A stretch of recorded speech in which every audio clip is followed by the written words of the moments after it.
How to use WeChat to translate language from text or emails. First, launch WeChat app. Sign into your account. Press the Towards Me button at bottom right corner. Now choose Settings and select General. Here choose Translate, and you need to simply choose the language you want to translate the text to, and you can choose any language. For now, I have chosen English because English is my convenience language. You can come back and head towards the chat section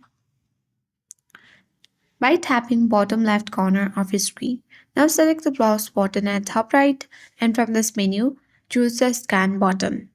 Now here you need to select translate bottom corner next to scan, and now place this camera in front of the text that you would like to translate, and it will be translated in English if it's in Chinese, or else in Chinese if it's in English. So that how you do, or you can easily use WeChat to translate language from text or emails. I hope this guide was helpful. If it was, then do like, share, comment, and don't forget to subscribe.